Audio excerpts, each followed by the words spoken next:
Hi folks, a little bit off topic for me, and it stems from a conversation I was having a few nights ago, out walking my dogs in the park, middle of nowhere, middle of the night, as you've seen me doing. But frequently bump into this young lady. She's doing the same thing, walking her dogs. And a question that she asked me is that, do I think that a flashlight would be any use for personal safety, personal defence? And the answer to that question is not if you're using something like this that you've brought in the supermarket at Sainsbury's. They're just absolutely pathetic. But most people in the UK don't know, and this is perhaps started the question. There are loads of things on the market. I mean, this tiny little thing here will put out so much light, it's unbelievable.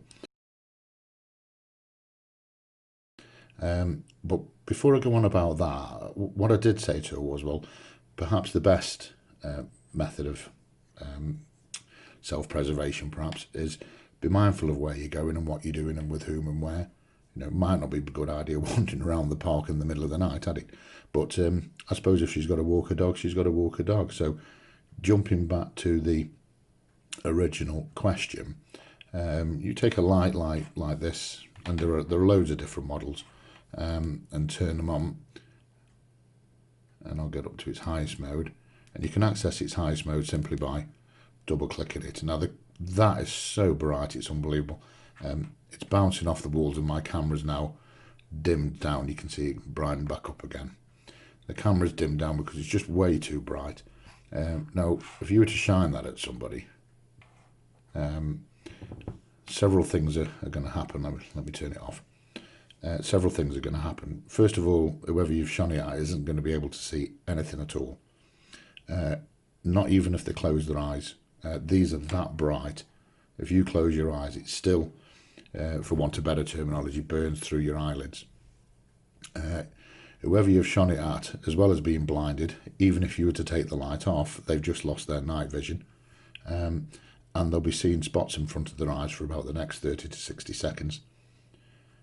The other feature as well, if that wasn't enough persuasion to make somebody back off a little bit, is quite a few of these lights, and make sure that they do what I'm about to describe now. They have what they call a strobe mode, which is where if you repeatedly hit this button, it will go into that blinky mode. And if we have a look at that,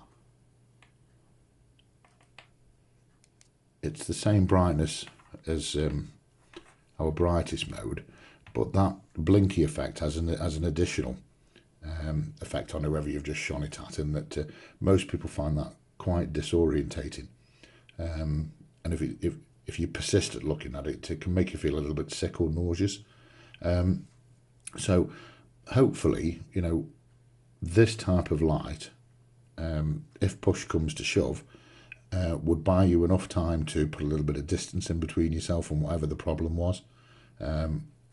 Give you some chance to call for help, perhaps set off your personal attack alarm. So in that regard, yeah, absolutely brilliant pieces of kit.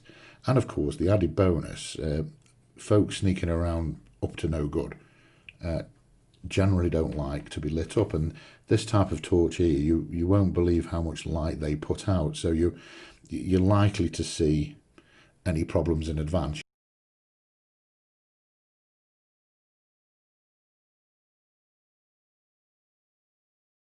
Particularly the scenario I gave, walking around the park, you're going to see everything sort of 50-70 meters, all around, as opposed to something like this, where you can hardly see your feet, that rubbish.